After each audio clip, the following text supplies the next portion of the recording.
nossa gravação, nós estamos falando nesse momento de técnica e tecnologia. Primeiro, a gente fez uma discussão que envolve o que é tecnologia. E aí, no segundo momento, a gente entendeu que tecnologia é tudo aquilo que pressupõe qualquer aplicação técnica, né?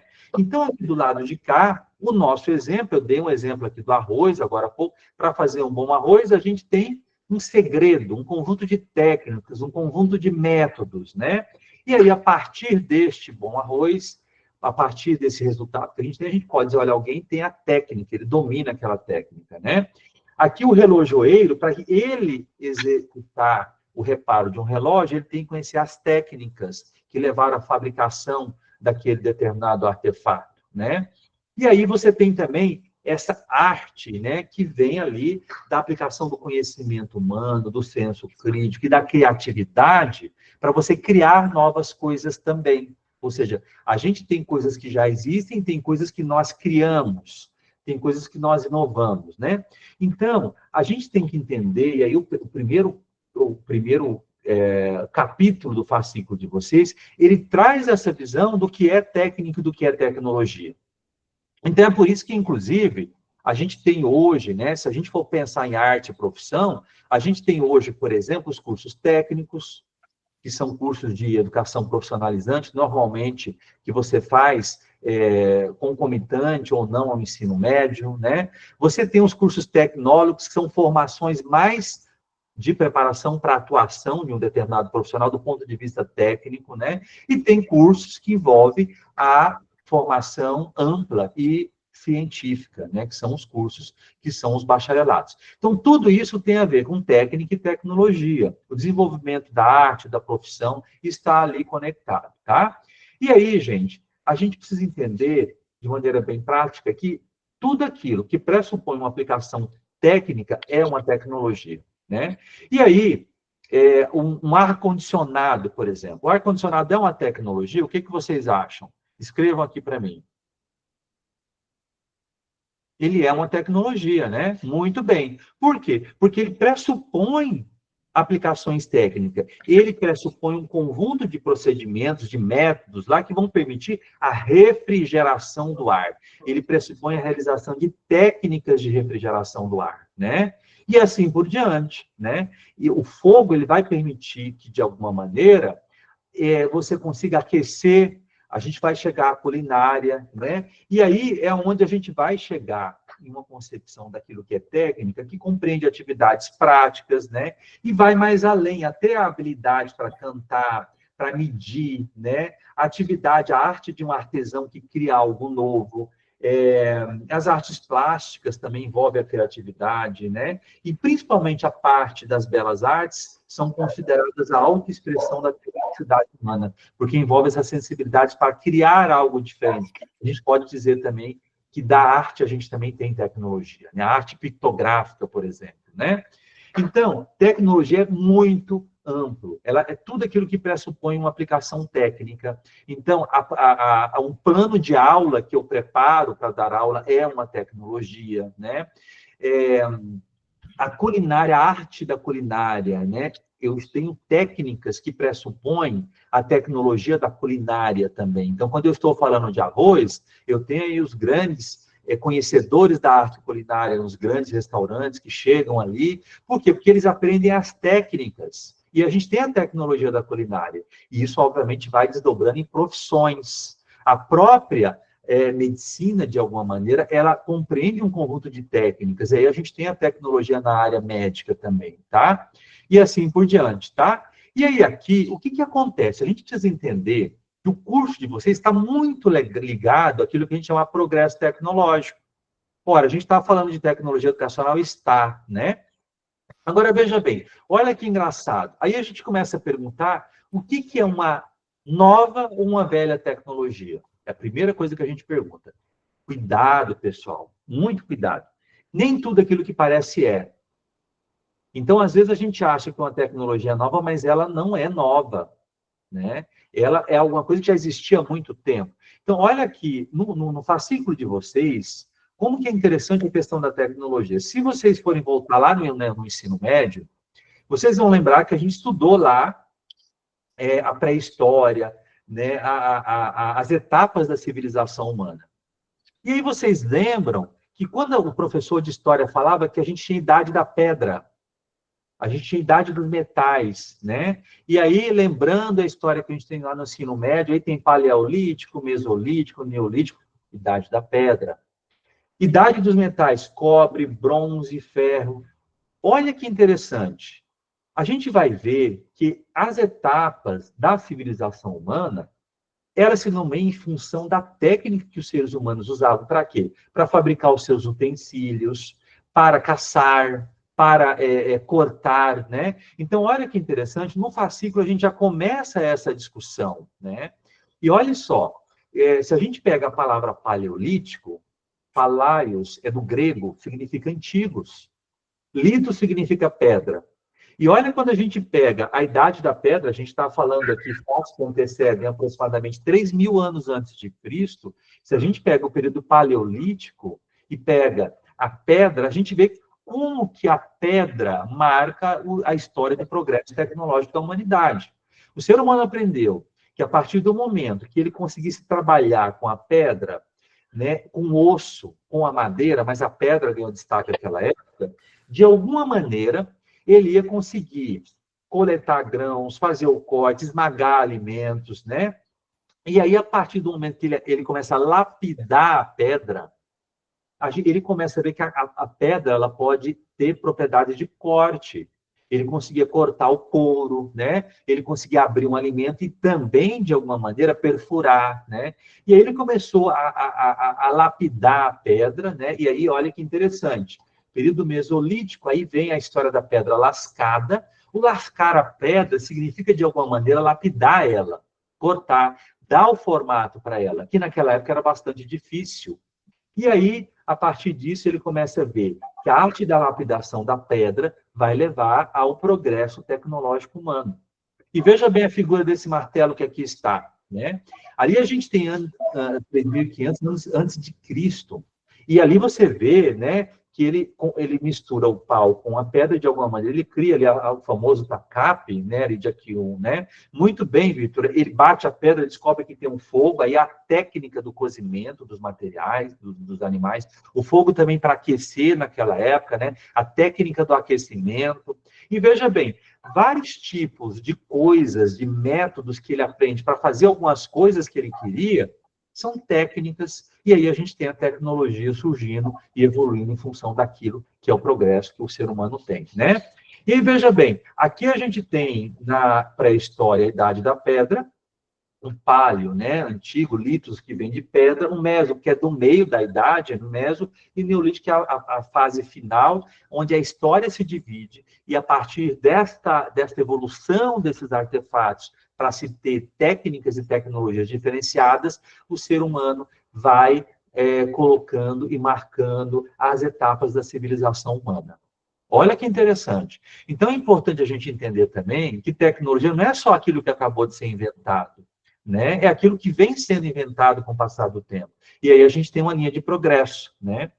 E aí aqui é a idade dos metais. E olha que interessante, cobre, bronze e ferro. Por que tem a idade dos metais? Porque a partir do momento que o homem vê que ele consegue, com o calor do fogo, criar as técnicas de fundição, ele aprende que ele pode fazer ali uma série de materiais, né? Capacete, tração de veículos, aragem, né? Roda de carro, né? Assim por diante. Aí vem a metalurgia do ferro, tá? Então, gente, é interessante a gente entender que tecnologia é tudo aquilo que pressupõe uma aplicação técnica, ou pressupõe uma arte, né? Ou desenvolvimento de ofício de uma maneira geral. Mas que vocês, enquanto profissionais que atuam no campo da ciência e tecnologia, têm que ter olhar desse progresso tecnológico. Vocês serão cientistas e que, de alguma maneira, vão buscar problemas e vão buscar o progresso. E a partir, assim como o homem saiu da idade da pedra e chegou até a idade dos metais, e nos dias de hoje nós estamos numa idade da inteligência ou da sociedade da informação que é marcada pela inteligência artificial, a gente tem todo um progresso tecnológico vindo ali no nosso dia a dia, tá? Então, é um pouco isso, essa introdução que é feita no fascículo, tá? Que é interessante vocês darem uma olhada, tá? E que é importante. Então, o que é técnico, o que é tecnologia, certo? A segunda pergunta que eu faço para vocês, e que está lá no material de vocês, é uma tecnologia. O que é uma tecnologia velha ou nova para vocês? Aqui no chat, eu vou tentar acionar aqui de vocês, eu acho que eu coloquei uma enquete aqui, tá? E aí aqui eu vou iniciar essa enquete perguntando para vocês. Veja se vocês conseguem olhar aí no canto superior uma enquete.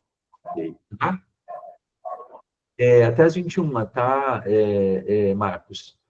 Veja lá, eu perguntei aqui se o computador pessoal é uma nova ou velha tecnologia, tá? Se vocês clicarem aí embaixo, no canto superior, nesse símbolo, tem uma enquete, tá? Quem acha que o computador é uma nova ou uma velha tecnologia? Veja bem que tá bem dividido. Alguns dizem que é novo, alguns dizem que é velho, né? E está empatado. Agora deu mais, né? Estão passando aqui o pessoal que está dizendo que é novo, né? Velho. Então, veja bem, a gente tem uma divergência aqui entre o que é novo e, opa, saiu uma coisa diferente ali. Depende. O Guilherme está antenado. Depende. Velho, novo, né? Muito bem, Renato. O Abaco foi o primeiro computador. Muito bem, né? Eduardo é uma velha, né? Velho porque, né, foi aprimorando, né, antigo, velho. Então, é natural essa divergência. Agora, olhe só que interessante, tá? E a primeira coisa que a gente tem que observar, tá? É que vocês colocaram várias tecnologias aqui. E aí a gente fica naquela. Então, pessoal, olha que interessante. Se a gente for aprofundar, eu não sei se eu vou conseguir trabalhar aqui com vocês esse vídeo, tá? Eu vou parar o compartilhamento aqui e vou fazer outra pergunta. Coloquem aqui no chat. Então, veja bem, grande parte das pessoas disseram que o computador é uma velha tecnologia. Agora eu vou fazer outra pergunta aqui no chat. E a máquina a vapor? Ela é uma velha ou uma nova tecnologia? Coloque aqui no chat. Quando vocês estão respondendo aqui no chat, eu vou passar esse vídeo aqui para a gente pensar um pouquinho sobre a máquina a vapor. Olha, tem gente, todo mundo está dizendo que é velha tecnologia, tá? Então, vamos ver se eu consigo trazer aqui esse vídeo. Digam para mim aqui agora se vocês estão ouvindo.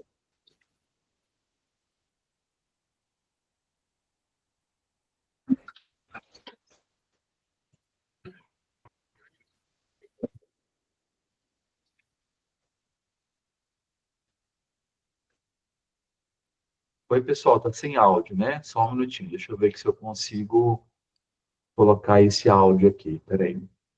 Janela. Deixa eu voltar aqui um pouquinho. Esse é um vídeo do Story Channel, né? Vamos lá.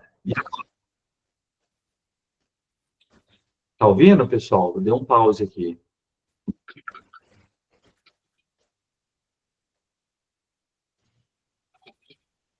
Só um minutinho.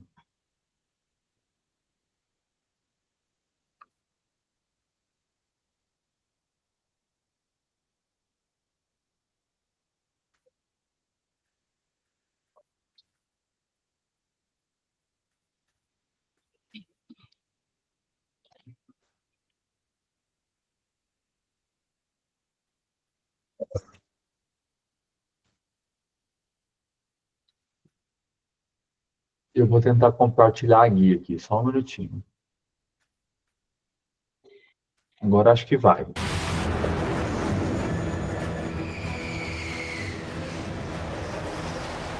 Nós podemos atribuir a invenção da força a vapor à Revolução Industrial há uns 200 anos. Mas, como muitas invenções modernas, foi realmente mais uma redescoberta. Essa intrigante bola de cobre é conhecida como a Eolípile.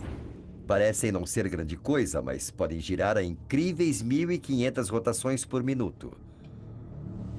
Esse foi o primeiro motor a vapor do mundo. Diante de mim está a bola de vento de Heron de Alexandria, o que muitos consideram ser o primeiro motor a vapor anterior à Revolução Industrial de 1800 a 1900. O caldeirão é hermético e contém água. O fogo por baixo dele aquece a água, criando vapor. O vapor não tem para onde ir, exceto para a bola e para fora, através dos picos em oposição. Então, a força dos jatos de vapor produzem trabalho forçando a bola a girar sobre seu eixo. Então agora, a chama aquece o caldeirão e a água presa dentro dele. Assim que está quente o bastante, teremos o vapor e começaremos a vê-lo escapar por esses bicos bem aqui. E assim que a pressão subir o bastante, vamos ter rotação. O fato de Heron ter sido capaz de fazer isso funcionar há 2000 anos me faz compará-lo a Albert Einstein. Então, pessoal, para vocês verem, né? A gente tem Heron de Alexandria, né, que trouxe a máquina a vapor há bastante tempo. O que que é? E aí vamos voltar para a nossa discussão. O que que é uma velha e o que que é uma nova tecnologia, né?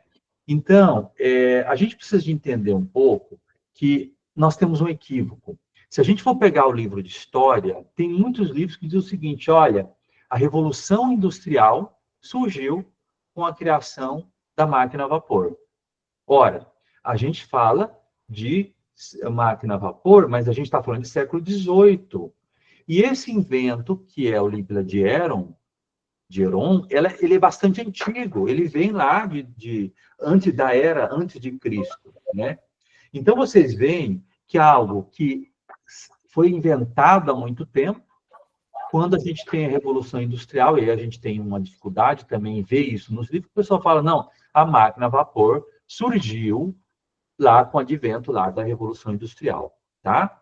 Então, para a gente entender um pouco que este conceito do que é novo e do que é velho, quando a gente fala de tecnologia, é relativo, porque a palavra sim depende, né? Por que depende? Porque depende, a tecnologia pode ser nova ou velha, depende de quem a utiliza e depende de quem a conhece ou não.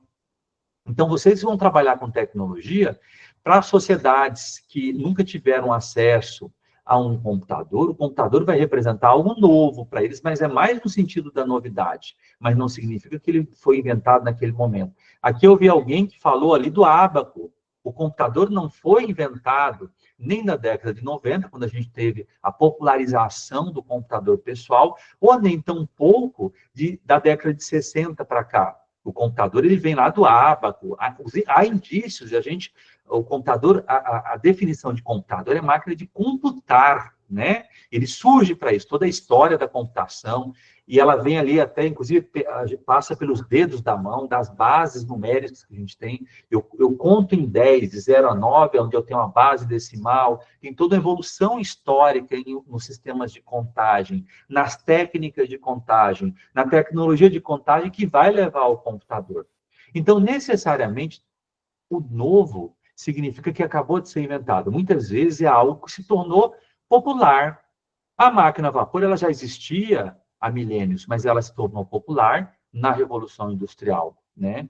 A inteligência artificial, ela vem lá de Alan Turing, que já havia feito uma discussão lá na década de 50, mas agora, a partir de 2019, explodiu, né, a inteligência artificial, mas não significa que ela foi criada naquele determinado momento.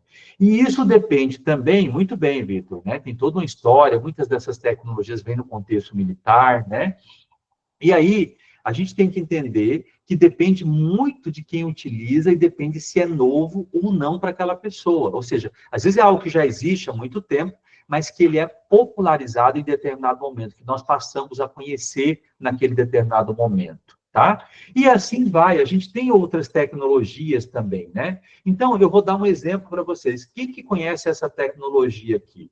Eu vou agora, de novo, abrir a enquete aqui, ó, para vocês, tá?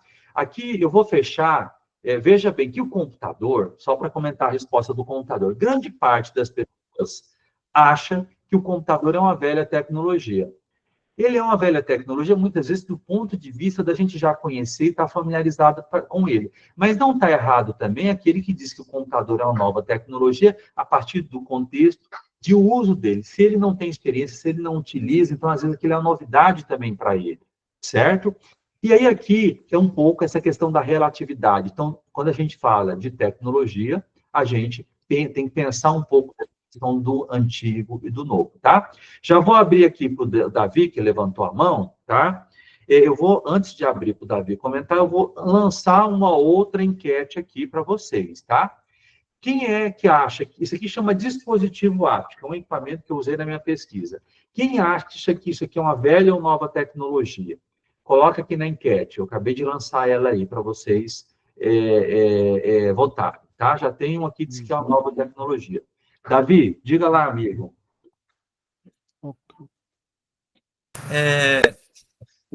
Também o tempo é bastante relativo, né? O que nós consideramos novo e velho. Porque se for de acordo com o que nós vivemos, muitas coisas que são relativamente novas para a humanidade em geral, para quanto tempo a humanidade existe, são bem velhas para nós. Isso, Davi, do ponto de vista daquilo que é a idade de criação daquele artefato, daquela tecnologia, né? Mas, muitas vezes, se alguém chegar e trazer para você e descobrirem que você tem um portal tridimensional que foi criado há 2000 anos antes de Cristo, você vai dizer que é uma velha ou uma nova tecnologia? Para mim vai ser algo novo, né? Mas o que eu me refiro é, por exemplo, para mim, 100 anos é muita coisa, mas só que para a humanidade em geral, pelo tempo que nós já vivemos, já existimos aqui na Terra, não é muita coisa. É que assim, existe duas interpretações, né, que os autores colocam. Existe a idade cronológica das coisas, né, e existe a função de novidade, sabe, Davi? Então, por exemplo, a máquina a vapor, se a gente for olhar a idade de quando ela foi criada, mesmo lá no século XVIII, ela já era uma velha tecnologia. Mas o que aconteceu? No século XVIII, ela se tornou popular. Então, para as pessoas, passou a ser uma nova tecnologia, entende? A inteligência artificial, ela não foi... Você entende? Então, você tem uma função daquilo que é novidade para a gente, mas também tem uma função daquilo que se refere à idade cronológica daquilo que foi criado, né? Então, e aí também, é tão relativo também essa discussão, quando pergunta assim, olha, eu tenho duas pessoas, uma do lado da outra, né? Quem é velha? É relativo, porque depende da idade, depende de com quem eu comparo, né? Mas quando a gente fala de tecnologia, a gente está trabalhando com ciência, nem tudo que tem uma idade antiga, de certa, é necessariamente algo que é velho, né? Porque para aquela pessoa pode ser uma novidade, que ela passa a se apropriar daquela tecnologia naquele momento, e aí você tem a apropriação tecnológica, e ela passa a fazer sentido no seu dia a dia, tá? Então, a resposta é essa, isso é relativo, depende do meu ponto de vista. Se eu perguntar a idade cronológica, quantidade de anos, eu tenho uma visão. Agora, eu tenho a visão daquilo que é novo para mim e o que é novo para o outro. Então, às vezes, um computador, para mim, é uma coisa que eu já superou, para mim, eu considero como uma velha tecnologia. Mas pode ser que para uma pessoa seja novo, seja algo que ela não viu, que ela não teve, né? Então, um pouco isso que os autores colocam no dilema entre o novo e o velho, tá? Jéssica. Professor, boa noite. Boa noite. Eu também sou médica veterinária, e assim, o senhor estava achando que eu estava direcionando e eu achando que eu estava pensando errado, aí depois o senhor explicou. Nas fazendas, a gente, quando atua com assistência técnica, então tem diferentes perfis de produtor. E quando eu falo em tecnologia, alguma sugestão de melhoria técnica, por exemplo, um simples lavar um bebedor, para nós é uma tecnologia. Então, dependendo do perfil e quem é o produtor, para ele vai ser uma nova tecnologia, desde usar um drone ou fazer um monitoramento de alguma das ações da fazenda. Então, assim, está relacionado com a pessoa, o fato de ser uma nova tecnologia ou velha, é isso? Exatamente. Existe uma função publicitária, existe uma função cronológica, né? Agora, nós, né, Jaqueline, você trouxe uma coisa maravilhosa, a gente trabalha com ciência, né? Então, qual que é o nosso papel? O nosso papel é levar o progresso tecnológico para essas pessoas, né? É mostrar que aquela tecnologia, independente de quando ela foi criada, ela, naquele momento que ela é introduzida na vida daquelas pessoas como uma novidade, ela passa a agregar algo novo. Ela passa a ter uma função científica, né, na área médica, na medicina veterinária também, E aí é um pouco o sentido do nosso curso, né? A gente precisa nunca descartar aquilo pela sua idade, o conhecimento, né? Por mais antigo que ele seja, às vezes ele é igual ao vinho. A gente precisa conhecê-lo. Quanto mais a gente sabe, a gente aprende a fazer uso daquilo e populariza, né? Então, nós cientistas temos que pensar que o debate sobre o progresso tecnológico, ele vem a partir do uso, a partir da popularização que a gente tem. Computador, década de 90, ele já existia, né? Eram grandes, mas aí você tem o computador pessoal, né? E aí, a partir deste computador pessoal que entra na casa das pessoas, que ele passa a ser reduzido, ele se populariza e todo mundo toma conhecimento, né? Então, esse é um dilema, velha ou nova tecnologia, depende. E nós que trabalhamos com educação, que trabalhamos com ciência, a gente tem que fazer com que as pessoas conheçam as tecnologias para que elas não sejam algo que as pessoas não se apropriem no seu dia a dia, tá? Muito bem, Eduardo. Década de 80, a gente tem a popularização, né, do nosso personal computer, do computador pessoal, né, vindo na vida das pessoas, mas ele já existia antes, né? Então, é um pouco isso que os autores falam sobre velha ou nova tecnologia. Falando aqui do dispositivo áptico, olha que interessante aqui. Eu perguntei na enquete, 10 pessoas acham que é uma velha tecnologia, 5 pessoas acham que é uma nova tecnologia. Eu vou explicar o que é o dispositivo áptico, né? Muito bem, ó, para a Júlia é nova, né? Para outros é natural isso, porque depende do sentido que ele te agrega.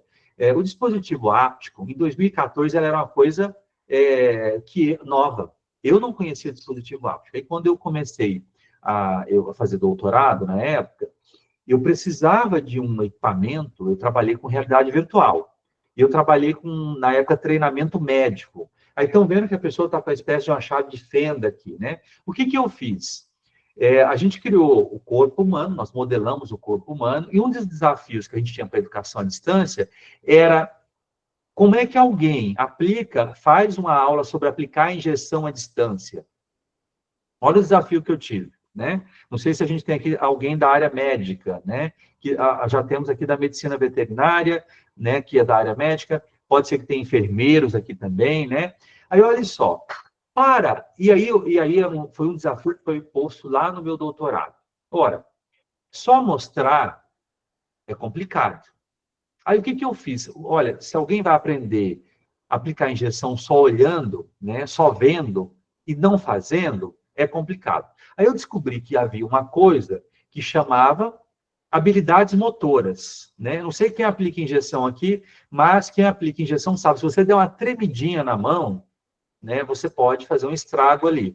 Um médico, para fazer uma cirurgia, por exemplo, se ele treme, né, hoje é tudo incisiva, né, tem a tal da videolaparoscopia, que tem, se o médico não tiver precisão, se ele não for bom eu vou brincar, né, não tiver habilidade, né, quem treina videogame ali, quem trabalha, habilidade motora nas mãos, uma escorregadinha que ele dá ali, imagina se for uma cirurgia no cérebro de uma pessoa. Rapidinho ele pode lesionar uma região do cérebro. Ele tem que ter uma boa habilidade motora. Então, esse dispositivo, para que ele serve? Onde está a chave de fenda que nós adaptamos? Injeções, né? E aí a gente criou a modelagem do corpo humano e esse dispositivo dava o retorno de força, a pessoa colocava um capacete como se ela estivesse perfurando o corpo humano para ela poder treinar a aplicação de injeção. Mas como que nós chegamos lá? Né, chamava VMED. Nós, de alguma maneira, descobrimos, fomos lá na sala de aula do enfermeiro, a UFMT tem um curso de enfermagem, muito bem, Crislaine, né? E aí a gente foi lá na faculdade de enfermagem, e aí eu aprendi, as professoras ensinaram, olha, a gente usa a língua do boi, às vezes, para poder aplicar a injeção, para poder tentar sentir a textura, laranja, né? Ou às vezes aplicam uns nos outros. E aí veio o dispositivo áptico, que ele dá esse retorno de força. Onde está essa chave que você pode colocar alguns dispositivos, e ele simula o contato com alguma outra, e aí, nesse caso, no lugar da chave, tinha uma injeção com o capacete do corpo 3D ali colocado. Então, o dispositivo áptico, para a minha pessoa, era uma novidade. Eu nunca tinha visto esse negócio, mas a pesquisa me levou. progresso tecnológico. Eu apropriei daquele conhecimento, passou a conhecer. Hoje ele não é mais uma novidade, porque a gente usa ele, né? Mas popularmente ele é pouco conhecido, né? É uma tecnologia que não é tão barata, né? Então é um pouco essa visão que a gente queria que vocês trabalhassem lendo o texto. Primeiro, o que é uma tecnologia? Tá? É tudo aquilo que pressupõe aplicações técnicas, que está relacionado às artes, aos ofícios em geral, né? E aí a gente, para entender o que é tecnologia, normalmente a gente adjetiva tecnologia. Então, a própria disciplina minha é tecnologia de que tipo? Educacional. Eu tenho outros tipos de tecnologias também. Mas aí a gente precisa sempre entender que esse conceito de novo, muitas vezes, ele é mais na perspectiva de novidade do que de idade, de recência, de tempo. Principalmente quando a gente está falando de ciência, né? Quando a gente está falando de educação, né? Nem tudo aquilo que tem longa história de criação é algo que é antigo para todo mundo, né? Aquilo pode representar uma novidade quando a gente fala do nosso universo científico e tecnológico.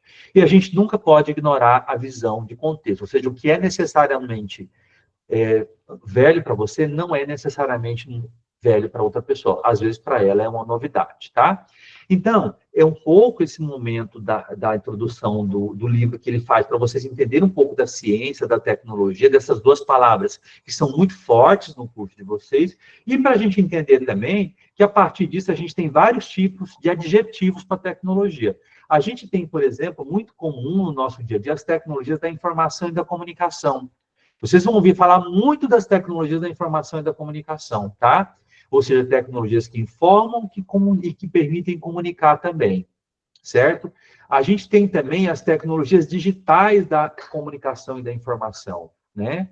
E essas tecnologias, de alguma maneira, elas ajudam num papel de comunicar e de informar. A gente tem dois tipos, muito bem, Paulo, as TICs, né? E aí, quando a gente fala dessas tecnologias da comunicação e da informação, o que é interessante entender é que a gente já está começando a falar da função da disciplina de tecnologia educacional no nosso dia a dia, certo? Então, a tecnologia educacional, ela vai nos ajudar durante o curso o tempo todo. E aqui a gente tem alguns exemplos, tá? E aí, veja bem, nós temos o nosso ambiente virtual de aprendizagem que nós usamos aqui no dia a dia. Ele é uma tecnologia, claro, ele é uma tecnologia digital, sim, porque ele trabalha com o digital, mas as ferramentas que ele disponibiliza, elas permitem que nós possamos desenvolver tecnologias no campo da educação, ou seja, tecnologias educacionais. E elas também servem para comunicar, né? Então, veja bem, aqui dentro do nosso ambiente virtual de aprendizagem, a gente vai se aprofundar em algumas ferramentas, nós temos um espaço que abstrai uma sala de aula, a turma é uma sala de aula. Então, normalmente, aqui a gente tem os nossos menus, tem um banner, os ambientes eles podem ser organizados. Esta plataforma, ela chama Moodle, a gente vai falar um pouco sobre ela, tá? Aí, o professor estrutura ela junto com a equipe, que a gente chama de modeladores. Normalmente, há uma equipe de designers que estão sempre ajudando os professores, né? Agora, veja bem, quando eu ativo a edição aqui no meu ambiente virtual de aprendizagem, eu viro um professor, tá? E o que é interessante é que eu posso, no meu ambiente virtual de aprendizagem, adicionar duas coisas que a gente vai ver o tempo todo. Eu falei de tecnologia e eu vou falar de ferramentas, né? No nosso ambiente virtual de aprendizagem, para a gente poder fazer a conexão com essas tecnologias, eu posso, para o meu estudante, adicionar atividades ou recursos, né? E a gente vai falar depois do que é recurso, e o que são essas tecnologias que estão por trás desses recursos. E aí, veja bem, eu posso hoje decidir aqui junto com vocês que eu vou realizar uma atividade de debate. Ora, eu posso selecionar um fórum. O fórum é a ferramenta mais comum nos ambientes virtuais de aprendizagem, mais utilizada. Mas ele é uma ferramenta eletrônica, ele é uma tecnologia que é utilizado para que nós possamos realizar atividades. A pergunta que eu faço é, o que é a atividade? Atividade é tudo que professor, estudante, co-ministrante, tutor vai fazer junto para se atingir um determinado objetivo educacional, que está lá explícito na nossa disciplina, certo? Então, um exemplo, eu selecionei um fórum aqui com o professor, eu vou colocar um enunciado e trazer aqui para dentro do nosso ambiente virtual de aprendizagem. Então, aqui eu tenho a nossa primeira ferramenta eletrônica, que é uma tecnologia também educacional, utilizada para comunicação, né? E aí aqui, ó, de cara, as ferramentas do nosso AVA são tecnologias e elas são diferentes. Toda vez que vocês entrarem no AVA, por exemplo, e ver atividade, olha, é algo que professor e aluno estão fazendo para atingir algum objetivo. Se eu tenho atividade, eu tenho um objetivo. E observem bem que aqui, normalmente, eu tenho um objetivo em cada disciplina. Então, observem lá. Objetivo da unidade 1. O que eu quero? Compreender as concepções sobre as novas tecnologias da comunicação e da informação. Esse é o objetivo. Agora, quem que eu quero que compreenda? Não é o meu plano de ensino, né? Somos nós, estudantes, que estamos ali aprendendo. Se eu chegar no final da disciplina e vocês souberem discernir o que é tecnologia, eu estou feliz, eu atingi o objetivo. Por quê? Quem desenvolve o objetivo é o estudante. O estudante é que aprende. O professor, ele tenta ensinar, mas a gente não faz mágica, né? Então, é muito interessante que vocês, estudantes na educação à distância, tentem sempre entender qual é o objetivo de determinado contexto, porque o objetivo é como se fosse um contrato. Ele explicita o que é que se quer que você desenvolva no final. Se a gente quer que vocês percebam, e normalmente o objetivo é expresso em verbos, no infinitivo. Compreender, né? A gente vai querer o quê? Que o Ademar, que o Ademir, que o Adilon, que o Ander, que eles compreendam algo. Se eu estou na disciplina de programação, eu posso usar o verbo implementar. O que a gente quer? Que a Ariadne, no final, seja capaz de implementar algo, né? Então, sempre os objetivos de uma disciplina está relacionado àquilo que a gente deseja que o estudante desenvolva ao final. As atividades é a dinâmica que nós vamos fazer para atingir um objetivo. E as ferramentas eletrônicas são as tecnologias que a gente vai utilizar para se alcançar aquele objetivo que vem de uma dinâmica, de uma atividade. E veja bem que aí eu coloco aqui as atividades, tá? E aí a gente já começa a trabalhar um pouco esse ferramental que a gente vai ter aqui. O fórum, por exemplo. Aqui, atividade 1, fórum sobre TEDIC e REA, né? Quando eu clico aqui no fórum sobre TEDIC e REA, ele tem um enunciado. E aí, vocês podem aqui, cada um de vocês lerem esse enunciado, responder aquilo que está sendo colocado aqui na atividade. Agora, vamos olhar algumas características desse fórum. Ele é uma ferramenta que, primeiro, todo mundo vê o que todo mundo escreve. Então, ele é uma ferramenta também de comunicação. E ele permite um tipo de interação coletiva. E aí que a gente vai ter que começar a ver que as ferramentas eletrônicas que são colocadas pelos professores, elas são diferentes. E elas têm um propósito diferente.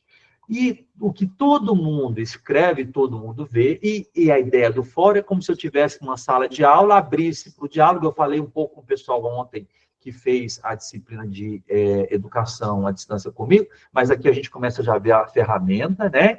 E aí, quando a gente trabalha a ferramenta do fórum, a gente vê que é possível responder o que um outro colega escreve, é possível colocar a nossa opinião, e é possível que um professor avalie o nosso ponto de vista, né? Então, o fórum, toda vez que a gente quer abrir para o debate, a gente quer abrir para o diálogo, a gente quer ver o brainstorm, diferentes ideias, todo mundo construindo, é como se a gente entrasse numa sala de aula, abrisse, né, uma roda de conversa, vamos discutir uma polêmica. Inteligência artificial na educação. E vamos lá, né? Todo mundo escrevendo, a gente modera. O que a gente conclui no final? Então, é um pouco isso que os co-ministrantes vão tentar desenvolver com vocês com o fórum. Mas sempre observando que, embora eu tenha ferramentas, eu tenho um enunciado e eu tenho um objetivo, né? Olha só, obrigado aqui, eu estou vendo aqui algumas pessoas escrevendo, tá, gente? Muito bem, Vitor, né? Sim, o debate, né, que se faz, independente de onde tem um autor que chama Nelson Preto, é um autor baiano muito interessante, ele tem várias obras publicadas, ele fala assim, olha, não me interessa onde o processo de ensinar a aprender acontece, né? O importante é que as pessoas aprendam. A gente aprende em casa, e de preferencialmente que aprendam coisas boas, que vão ser construtivas no nosso dia a dia, né? Então, a aprendizagem é isso. Obrigado, Eduardo. Então, o fórum é um pouco isso. Ele é também um tipo de ferramenta que vai ser utilizada para implementar uma atividade. Então, a gente vai ver durante as nossas aulas duas coisas. Ferramentas eletrônicas que nós utilizamos para implementar atividades. Aqui eu dei o exemplo do fórum. E essas ferramentas têm características diferentes. E ferramentas que constituem-se como recursos educacionais, que são aqueles materiais que compreendem determinadas informações sobre suportes, conteúdos, tais como os livros, né, vídeos, né, e já a gente vai diferenciar atividades de recursos. Então, o fórum é a primeira ferramenta eletrônica, ela é comumente utilizada, né, e sempre é necessário e interessante vocês lerem o enunciado. Toda ferramenta eletrônica, normalmente, ela tem um enunciado, ela tem critérios de avaliação, e se não tiver, perguntem sempre, tá? Para o professor como ministrante que está ali. Ela tem um processo avaliativo, e ela tem uma dinâmica diferente. Mas, professor, tá, eu já vi que existe o fórum, já vi que a gente tem tecnologias do tipo educacional. A pergunta que se faz nesse momento é, quais são as características que a gente tem entre essas tecnologias? São muitas, né? Algumas são comuns. Então, por exemplo, o fórum, e aí a gente vai ver ferramentas diferentes no AVA, a gente começa a comparar primeiro pela interação. As ferramentas são diferentes, tá? Então, aqui a gente tem algumas ferramentas eletrônicas que vocês vão utilizar no curso, que permite apenas uma comunicação de um para um. Ou seja, a comunicação individual, certo? Outras são de muitos para muitos, ou seja, o fórum, por exemplo, a interação ela acontece de muitos para muitos. Então, se a Ariadne coloca lá uma mensagem no fórum, todo mundo vai ver a mensagem do fórum, porque o fórum é uma ferramenta para debate, certo?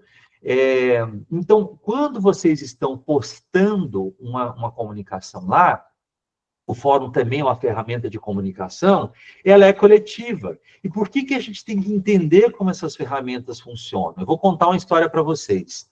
Há alguns anos atrás, isso faz bastante tempo, eu não vou revelar a minha idade, a gente estava discutindo ali, eu fui dar um curso em Caxias do Sul.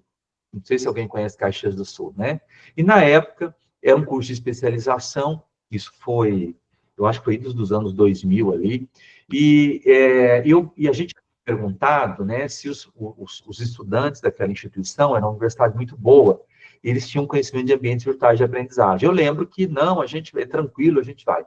E a gente começou a usar uma plataforma na época que chamava-se AulaNet. Era uma plataforma diferente do Moodle, ela tinha um controle remoto, inclusive, né? Era uma plataforma brasileira, depois, que foi descontinuada, né? E aí o engraçado que entre os estudantes do curso, a gente abriu um fórum.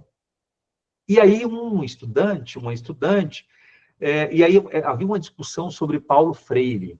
E esse curso era interessante, ele tinha alunos de fora também, ele tinha alunos do Chile, né? Era um curso, era um projeto internacional.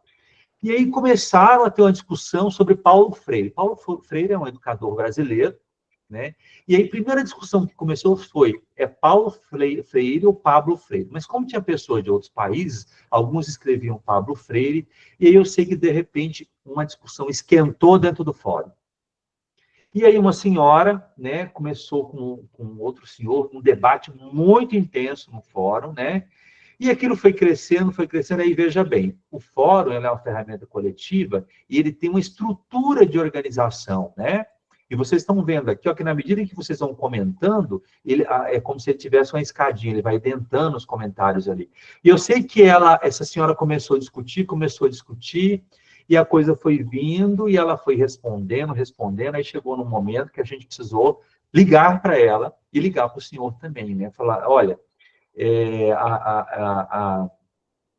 a discussão de vocês, né, está está bastante interessante, né? Eu coloquei aqui nesse formato respostas alinhadas, ó, porque na medida em que vocês vão comentando, aqui tem no fórum tem um recurso, né? De resposta alinhada, que vocês podem ver que vocês vão comentando, ó. Na medida que você responde ao comentário de um outro, ela vai ficando um pouquinho adentada, um pouco para dentro. Eu sei que nessa história a coisa foi dessa forma. Quando nós ligamos para a estudante, ela falou assim, olha, mas eu não acredito que todo mundo está vendo o que eu estou escrevendo. Aí a gente tinha um tutor, na época, ele disse, sim, está. E aí ela ficou envergonhada, porque ela escreveu muita coisa, mas ela não tinha noção que o espaço era coletivo. E aí vem a questão da comunicação, né? O que a gente escreve aqui é público, e às vezes o que se escreve é complicado para pagar. Aqui no fórum a gente tem na ferramenta o que a gente chama de minuto de arrependimento. Quando você, não sei se vocês já perceberam, quando você responde, posta a mensagem, ele dá um tempinho ali para você excluir, mas passa um tempo você não exclui mais, né?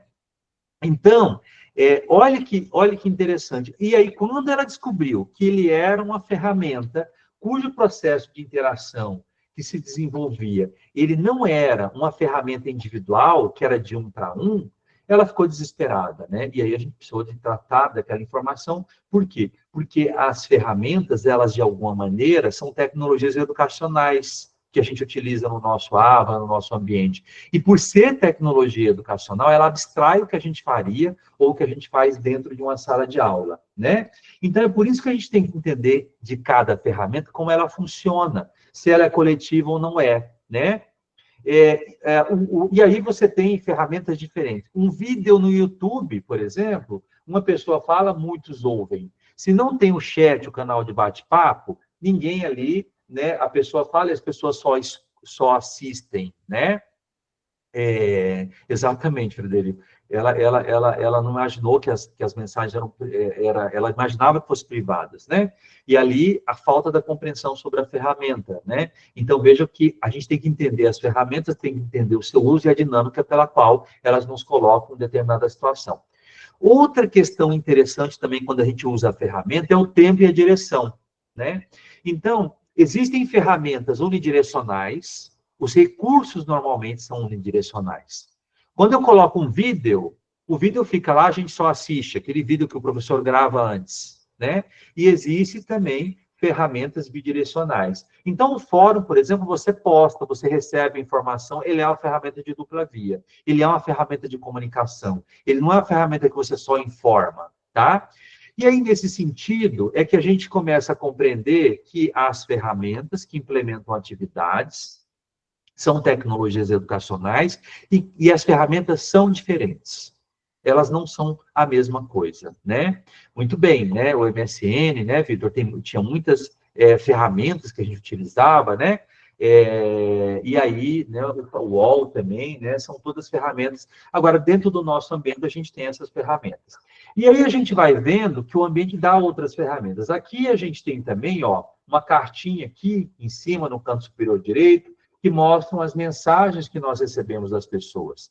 Quando a gente clica aí embaixo, eu tenho também tudo aquilo que foi enviado, né, pelos estudantes. Essa ferramenta, embora eu esteja vendo as mensagens de todo mundo, ela é uma ferramenta individual. Quando você manda uma mensagem aqui na cartinha para alguém, vai só para aquela pessoa. Ou seja, é uma ferramenta de mensagem que é bidirecional, mas é sua para com aquela outra pessoa.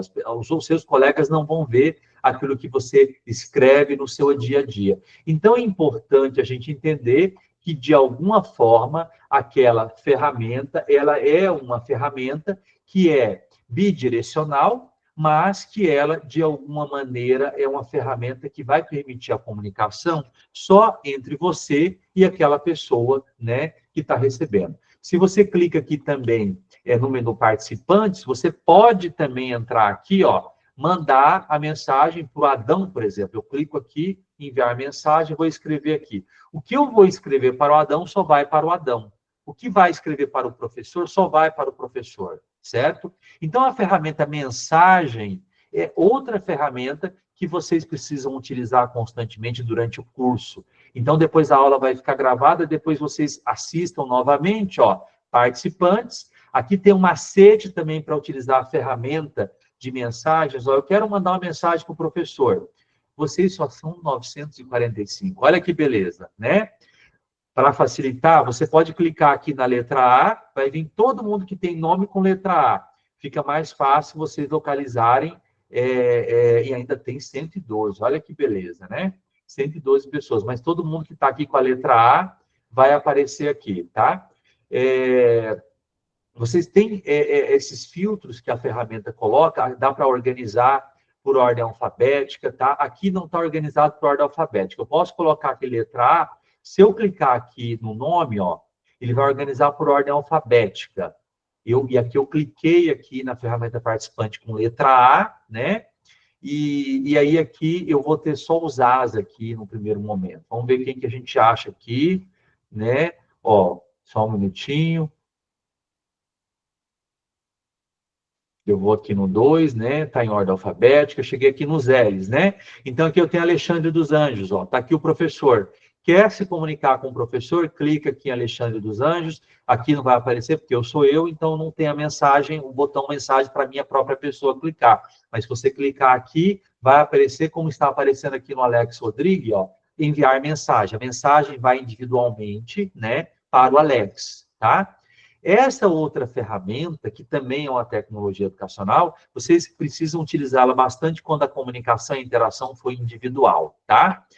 Então, ao longo da nossa disciplina, a gente vai trabalhar um pouco algumas ferramentas. Hoje eu mostrei um pouquinho a questão do fórum, que são tecnologias educacionais usadas para comunicação, e sempre observando e se questionando como é que se dá a comunicação naquela ferramenta, se ela é de maneira individual, se ela é coletiva, né? E sempre pensando como é que o professor vai, de alguma maneira, estar avaliando ou corrigindo, dando um feedback naquela ferramenta que vocês vão trabalhar, tá? E aí, de alguma maneira, duas coisas a gente tira disso tudo. Primeiro, que os ambientes virtuais, as nossas tecnologias que são utilizadas a favor da educação são tecnologias educacionais, mas também elas são tecnologias que são utilizadas para informar e para comunicar, certo? E a gente tem as tecnologias analógicas, né? A gente tem o antigo sistema televisivo, né, que não era digital, né? Não sei se vocês lembram daquela televisão que ainda colocava o bombril para pegar no analógico lá, né? Que o sinal não era digital, e a gente tem as tecnologias que são digitais, né? O computador é uma tecnologia digital porque ele processa informações de forma digital, certo? E aí tudo aquilo, né? Aqui o autor coloca, né? E aí a gente tem, olha, tecnologia, tudo aquilo que pressupõe uma aplicação técnica. A gente, no campo das tecnologias educacionais, a gente utiliza muito essas tecnologias digitais que servem para informar e para comunicar.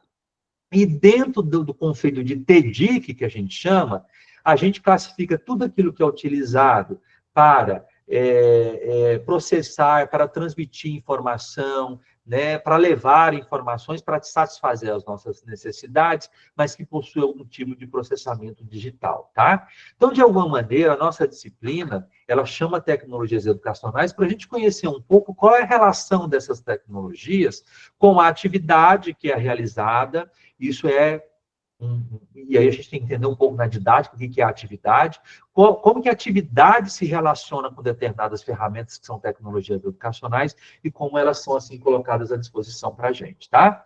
Então, na aula de hoje, tá? O que eu queria que vocês olhassem? Eu vou entrar aqui no nosso ambiente virtual de aprendizagem para chamar a atenção de mais uma coisa, né? Que vocês vão começar a prestar atenção para a nossa próxima aula, que além dentro do contexto dessas tecnologias que são utilizadas para informar, para comunicar, né, e que são utilizadas com propósitos educacionais, portanto, tecnologias educacionais, quando um professor vai criar a sua disciplina, ele também cria recursos. E olha que bacana, né? Aí vocês, depois que pretendem ser professores, fazer a docência online, os ambientes hoje são super fáceis da gente personalizar. Não é uma coisa de outro mundo. Então, veja bem aqui que eu venho, o meu ponto de apoio enquanto professor, sempre esse botãozinho aqui, que o professor tem, o estudante não tem, adicionar a atividade ou recurso. Então, as atividades, eu dei o exemplo do fórum, que implementa uma atividade, que é essa dinâmica que a gente vai fazer para atingir um objetivo da disciplina. Mas eu também tenho recursos, O que são recursos? Que eu já vou trazer a reflexão para na próxima disciplina vocês lerem e virem conversar conosco. Quando um professor vem trabalhar uma disciplina, né, ele tem que pensar nas atividades, ele tem que pensar ali como é que ele vai fazer uma dinâmica. Mas antes da atividade, como é que eu fazia lá na sala de aula? Eu não tinha que trazer um texto, um livro, né? Ou não tinha que dar uma aula como essa que a gente está dando aqui. Tinha, certo, pessoal? Aí a gente tem os nossos recursos, que podem ser digitais ou não, né? Então, eu não sei se eu tenho aqui o material. Aqui eu tenho um livro. O livro, né? O que é o livro? Esse livro que a gente tem nesse formato, né? É o quê? É um conjunto de informações que nós temos no suporte papel, né? De alguma maneira eu tenho informações no suporte papel, mas eu também tenho um livro no suporte digital. E aqui eu também tenho um livro, que é um recurso que o professor pode, em algum momento, criar um livro digital. Então, o nosso livro ele pode ser em PDF e ele pode ser, por exemplo, de forma dinâmica. Então, aqui, olha só, propositadamente, não sei se vocês viram a diferença, na disciplina de fundamentos de educação à distância, a gente usava muito PDF, mas aqui a gente usa muito PDF. Vocês vão ver que a gente tem recursos que estão em forma de PDF. Então, aqui, ó, o texto didático da disciplina de vocês, ó, ele é um texto que foi criado em forma dinâmica, em forma de um livro eletrônico, né? Então, lembrando também que esse aqui é um recurso, é interessante vocês avançarem. Por que o professor optou em não trazer um PDF e colocar esse material aqui em forma dinâmica? Porque esse material tem vídeo no meio dele. Olha aqui um vídeo do professor Theo Amiel, que vai falar para a gente sobre recursos educacionais. Vocês têm, portanto, que navegar sobre os recursos, né? Mas eu também tenho alguns tipos de exemplos de recursos que vão estar em outros tipos de materiais. Por exemplo, nós temos aqui um outro texto, que é o Guia de Bolsa da Educação Aberta, que ele está em forma de PDF. Certo, pessoal? Então, aqui, ó, já é PDF. Ele não tem, então, veja aqui, eu já não consigo colocar um vídeo no meio do texto, porque o recurso está em formato PDF, né? Nesse meu caso específico, tá? Então, a gente tem recursos também que a gente utiliza, né? Além para implementar as nossas dinâmicas em aula, tá? E aí, no nosso dia a dia, o que é bacana a gente entender? Que os recursos educacionais são os materiais, os textos, os vídeos que os professores vão trazer para a gente nas nossas disciplinas. Mas eles vão estar em diferentes formatos. Então, eu sei que alguns de vocês têm uma familiaridade com o livro, né? Eu gosto do livro físico, o livro papel também, né? Eu confesso para vocês que eu já, pelo fato de trabalhar muito com digital, corrigir muitas vezes trabalhos, eu aprendi a lidar muito com PDF, com a canetinha, né? Mas tem hora que eu sinto falta, eu gosto de escrever também no papel, né? Nós somos diferentes, a gente aprendeu na outra disciplina, né? Lembro até hoje do cheirinho do cheirinho do livro, quando o livro novo, lá na educação básica, quando eu recebia um material novinho, né? Era até um estímulo. Mas a gente também tem um formato, né? Do livro hoje em formato digital. Então, o livro, texto, vídeo, são recursos que a gente vai ter à nossa disposição. Agora, a nossa próxima aula, já finalizando aqui, ela envolve um conjunto de conhecimentos para aprender a trabalhar com recursos. Porque vocês, dentro do ambiente virtual de aprendizagem, também vão produzir recursos. Um exemplo, né? A Natasha, hoje, vai fazer um trabalho. E, de repente, a Natasha cria aquele trabalho e ela grava em formato digital. E vai entregar aquele recurso, assim, também, para o seu professor. E aí a gente precisa entender que, além da gente ter ferramentas que implementam atividades nos nossos ambientes, a gente vai trabalhar com diferentes tipos de recursos. E aí nós vamos entender que um vídeo é um texto digital também é um texto, perdão, um vídeo é um recurso, um texto seja ele digital também é um recurso, mas aí a gente tem alguns cuidados que a gente tem que ter quando a gente fala de recursos, tá? Na próxima aula, a gente vai falar um pouco de uma coisa que nos incomoda muito. A gente está vivendo, né, um momento hoje em que a gente tem um tal do ChatGPT, né? E a gente vai falar um pouquinho sobre delegação de atividades para o ChatGPT, de você fazer em forma de coautoria, do que é plágio ou não. Mas a gente vive em tempos de plágio, né? E aí a pergunta que vem a gente não só consome recursos de professores, mas a gente pode também, de alguma maneira, utilizar Se a gente entender bem o que a gente tem, né, de possibilidades para uso de um recurso do ponto de vista da autoria, a gente tem muita coisa na web e na internet que a gente pode, de alguma maneira, remixar, que a gente pode adaptar sem ter problemas autorais. Mas tem muita coisa que é perigosa. Se a gente for fazer, a gente pode tomar um processo, né? E aí, isso está muito relacionado a como nós utilizamos os nossos recursos.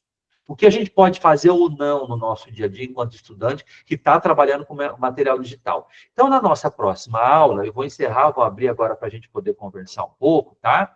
Na nossa próxima aula, nós vamos falar sobre recursos. Eu falei um pouco sobre tecnologias educacionais, falei um pouco sobre atividades, sobre ferramentas, né? E aí a gente introduziu o nosso assunto hoje, que é o assunto de recursos. Então, eu vou pedir para vocês darem uma lida sobre o que são REIAs na aula que vem, que o professor vai entrar um pouquinho mais sobre esses recursos educacionais, partindo agora de onde a gente parou, né, na nossa aula de hoje, tá? Então, gente, o nosso propósito da nossa aula de hoje era trabalhar um pouco esses dois temas, né? Olha que bacana, gente. Mantemos aqui um público maravilhoso aqui, 132 pessoas, que legal, né? Depois vamos tirar uma foto aqui, todo mundo junto, vamos abrir um layout aqui para a gente, fazer uma aramada aqui para todo mundo. Eu quero que vocês liguem a câmera daqui a pouco, tá? Pessoal, antes da gente fazer a foto oficial da aula de hoje, né? Vou abrir. Alguma dúvida, pessoal? Pergunta. Eu estou vendo que o pessoal está animado aqui no chat, né? O Senhor dos Anéis. Não, verdade, né, gente? A questão, a gente discute muito a questão da leitura, né? É muito importante a leitura nos dias de hoje, né? E a gente vive, só comentando aqui o que eu estou vendo aqui, a gente vive em tempos de inteligência artificial, nós vamos retomar essa discussão em algum momento na disciplina, mas hoje, né, tem gente que para fazer um e-mail se utiliza o tal do chat GPT. Tem gente que não consegue escrever. Então, às vezes, a gente está delegando demais as nossas competências para a IA, né? E está, às vezes, desaprendendo a fazer as coisas, né? Então, a leitura, por exemplo, é uma boa prática que a gente tem que ter, né? E o quanto a gente se desenvolve. E a gente tem que sempre lembrar, gente, que quem aprende somos nós. Quem aprende somos nós. Não é o professor que vai fazer mágica, não é o livro. Pode pagar o melhor curso, a melhor tecnologia. Quem aprende somos nós, né? E aí a gente tem que ficar muito bem, Dom Casmurro, né? Legal, né? Estou vendo que tem um pessoal aqui, né? Se der certo, eu vou depois apresentar um professor que tem um clube da leitura, né? Tem até um material no Instagram, né? Mas, gente, dúvidas, perguntas sobre a aula de hoje? Semana que vem a gente vai voltar para falar sobre recursos educacionais, né? Só dica de livro aqui, né? Bacana, pessoal. Bom, né? Cláudia, vamos lá, Cláudia. Tudo bem? Boa noite. Boa noite, professor. Só uma contribuição. O meu grupo de seminário, né, que eu participo, nós fizemos uma pesquisa na área de tecnologias utilizadas pelos professores de Chapada, e ficou muito bacana, porque um dos nossos resultados apareceu vários comentários, né, da aula de hoje, e ficou um mapa muito legal, mostrando exatamente que a importância do conhecimento, ainda a fragilidade das tecnologias, do conhecimento dos professores, e a importância de se investir nessa área, mas principalmente desenvolvendo conhecimento.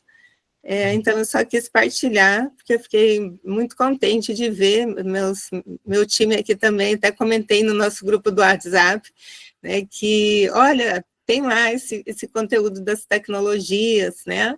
Ficou muito bacana, professor. Obrigada pela partilha e ótima aula. Que ótimo, Cláudia. Fico muito feliz. Você é da Chapada, Cláudia? Está no grupo da Chapada dos Guimarães? Estou, professor. Que legal. Lugar eu fico parte do tempo em Cuiabá, e parte do tempo lá, e parte em Ribeirão Preto. Legal, né? Olha, Chapada é um lugar maravilhoso. Eu não conheço, Chapada eu conheço, que é aqui pertinho, né? Vou lá sempre, depois eu vou fazer uma visita para vocês lá, tá? No momento que der, tá?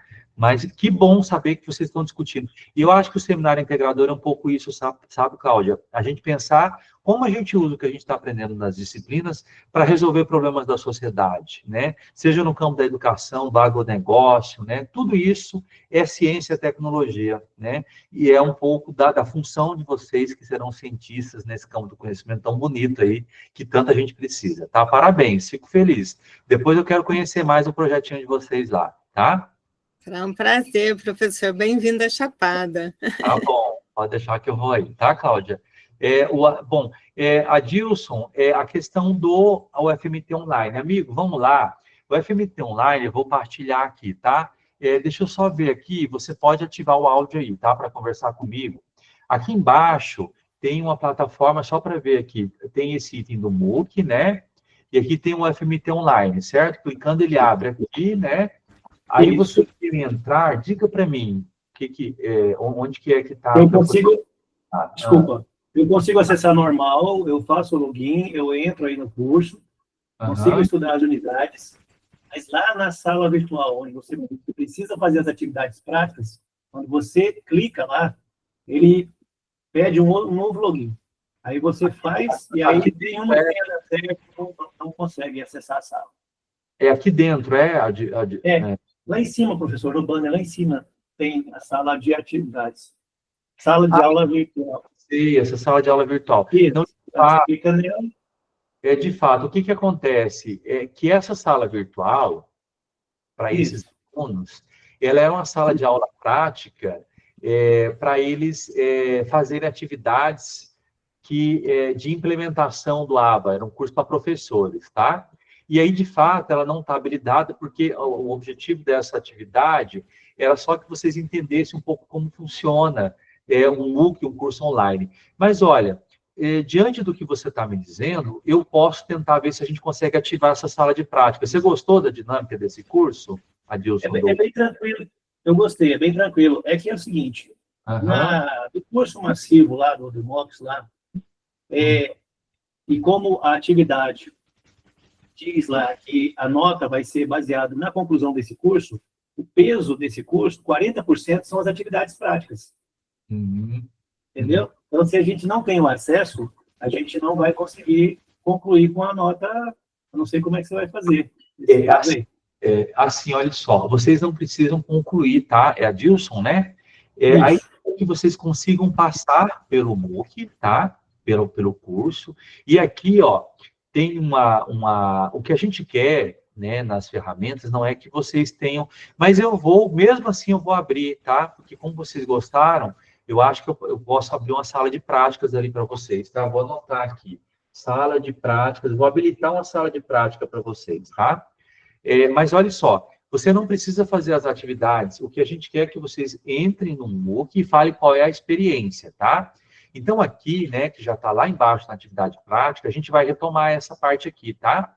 Adilson, é que a gente não chegou a ela ainda, mas como você está, né, aqui, a gente já vai entrar. O que a gente quer, deixa eu entrar aqui, item 3, é que vocês falem da experiência com o MOOC, tá? Eu vou ainda explicar o que é MOOC e tudo mais, tá, pessoal? Fiquem tranquilos que a gente vai chegar lá ainda, tá? Quando você clica aqui, né, e vai resolver ela, adicionar envio, só um minutinho. Você tem que responder isso aqui, ó. Qual a plataforma, né? Então, nesse caso, o FMT Online. Qual o endereço você vai copiar? Qual o nome do curso que você escolheu? Qual a carga horária, né? Fazer uma síntese dos objetivos, né? Elaborar a sua experiência, tá? É mais fazer uma avaliação do curso, tá, Dilson? Não necessariamente você precisa tirar uma nota final, tá? Embora eu vou habilitar essa plataforma, eu anotei aqui, tá? Para vocês, tá bom? Mas depois eu vou mostrar para mim também que além do FMT Online tem outras plataformas que vocês podem testar também, tá, Adilson? Eu quero, desculpa, eu até cheguei a testar outras plataformas, é que algumas que se dizem gratuitas, a maioria, no final, quando você escreve, ela acaba cobrando um valor. Achei também através do IF, mas do IF ela também não dá acesso para visitantes, só para os alunos, né? Então, bom, o MyMock, para você escolher as plataformas, eu olhei todas essas aí, Coursera e outros aí também. Aí, por isso que eu optei por ficar essa mesmo aqui. É que a forma como foi disposto aqui é que a nota da atividade seria com a conclusão desse curso. E para essa conclusão, teria que fazer essas atividades práticas. Tá, você não precisa fazer tudo, tá? Lá é mais avaliar o curso, tá? É navegar por lá, tá? E responder essas questões aqui, tudo bem, Adilson? Não, tranquilo. Tá? Mas, de todo modo, amigo, eu acho válido a gente ativar a sala de prática lá, né? Porque quem quiser fazer, mais um conhecimento, né? Tá? Eu coloquei aqui ativar a sala de prática do FMT Online para vocês trabalharem um pouco lá, entenderem um pouco como é que ela funciona, tá? Legal, tá? Ok. Parabéns, você já está mais adiante lá. Mas depois, os colegas que não chegaram lá, fica tranquilos, nós vamos chegar lá ainda no MOOC, tá? Pessoal, diga lá, amigo. Não, era só para concluir, que faz parte da atividade 2, né, a entrega das atividades, essa atividade 4, portanto, eu já estava adiantando aí o curso, né. Tranquilíssimo. Mas, Se puderem ir adiantando, melhor ainda, porque a aula fica mais gostosa daí. Depois vocês vão trazendo mais informações para a gente debater, tá? Parabéns. Obrigado, boa noite. Boa noite para você, tá? A gente vai fazer uma foto hoje, vamos? Estamos aqui com todo mundo. Enquanto isso, a Renata levantou a mão. Deixa eu só parar aqui o compartilhamento, né? Renata, tudo bem? Como é que você está? Boa noite, prof. Boa noite. Prof, lembra que eu te fiz uma pergunta ontem sobre a questão do nosso professor co-ministrante aqui de Guarantã do Norte? Sim, o que acontece? Então, o que eu perguntei ontem, eu esqueci de falar para o senhor ontem sobre isso. Nós temos uma pesquisa que foi nos mandado, e uma das perguntas é o nome do nosso co-ministrante, e a gente não tem como respondê-la enquanto não soubermos o nome do bendito, do moço, que a gente, ou a moça, não sei, que é a nossa co-ministrante aqui de Guarantã. E eu não tenho certeza, mas eu acho que a gente tem que responder isso até sexta, ou é sábado, eu não sei, porque sábado é nossa aula aqui, a presencial. E a gente não consegue, eu não vou conseguir responder, porque eu não sei o nome do moço, ou da moça, não sei quem é a pessoa que é a nossa co-ministrante. Sim. Então, eu falei com a professora Graciela ontem, ao entrar na sala, eu falei duas coisas, sobre aquela questão da prorrogação, né? E falei sobre duas coisas que eu registrei, que eu anotei aqui, que foi pedido, tá, Renata? E ela disse que ia ver que parece que teve uma mudança, né, aí na sala. É porque, na verdade, a nossa coordenadora, ela tem pouco tempo que ela voltou, né? Ela já foi nossa coordenadora. Quando eu fiz faculdade de matemática, ela era a coordenadora. Depois ela saiu um tempo e agora ela voltou de novo. Então, acho que ela está meio que... Ela ainda não sabe de todo mundo, né? Acho que tem poucos meses. Foi nessa gestão desse prefeito, agora que ela voltou.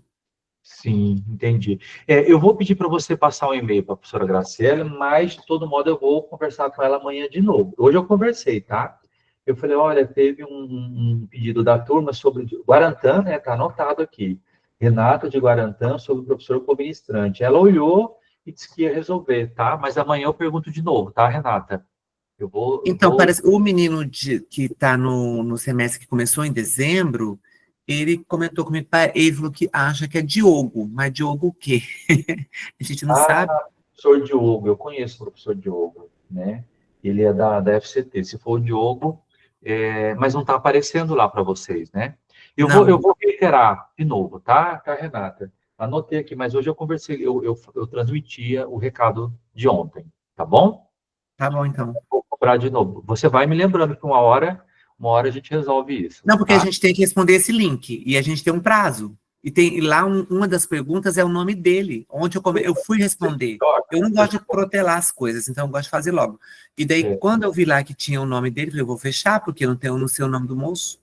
Tá, eu vou até fazer melhor. Eu vou mandar uma mensagem para ela, né? Aqui. Vou dizer que é para amanhã.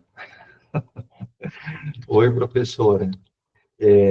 O pessoal está... É Guarantã, né? De Guarantã, Isso. né? De Guarantã.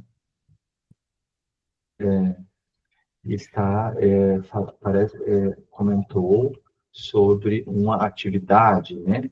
E tem que ver o nome do co-ministrante, né? E o prazo é até amanhã, né? Eu não lembro, prof. Mas é por Parece agora que até hoje, professor.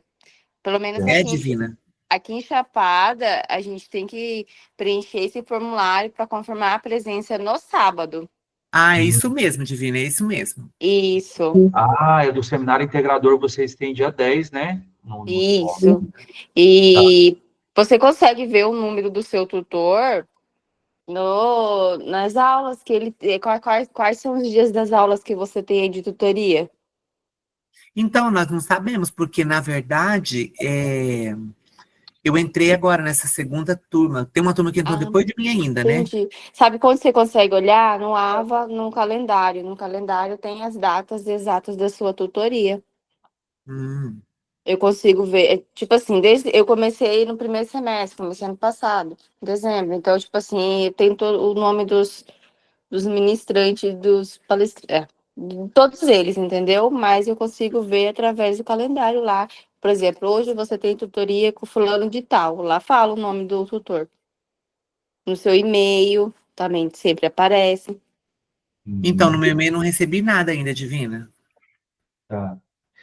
Sobre, Renata, não, sobre, não, meu Deus. eu mandei o WhatsApp agora para a professora Grace, tá? E aí pretendo te ajudar nisso, tá bom? Reiterei aqui de novo, mas vamos mandar e-mail também juntos, tá bom?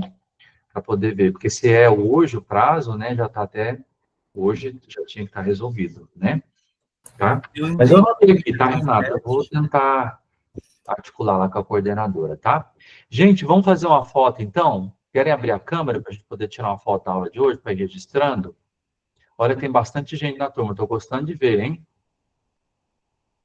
Esse momento é legal para a gente poder se conhecer. Ontem eu conheci o pessoal, tinha alguns que estavam lá na outra turma, né? Aqui eu já estou vendo gente nova, né? Olha que beleza. Bastante gente. Estão vendo um mosaico aí, né? A gente vai se conhecendo aos poucos, né? Que legal, pessoal. Eu vou fazer uma foto. Já fiz uma foto aqui. Quem quiser tirar uma foto também é bom ir registrar nesses momentos das nossas aulas, tá? Tá? Então tá, gente. Renata, fico devendo mais uma vez, vou articular com a professora, vou reiterar o seu pedido, tá? E vou reiterar essa questão aí do encontro que vocês têm e que é a necessidade de ver isso urgente, tá? Por mais, gente, uma excelente semana para vocês. Vocês deem uma lida nesse material de recursos educacionais para a gente poder mexer. Beleza, tá, Vitor? Nem sem problema. Um abraço para todo mundo, viu? Obrigado aí pela participação, tá?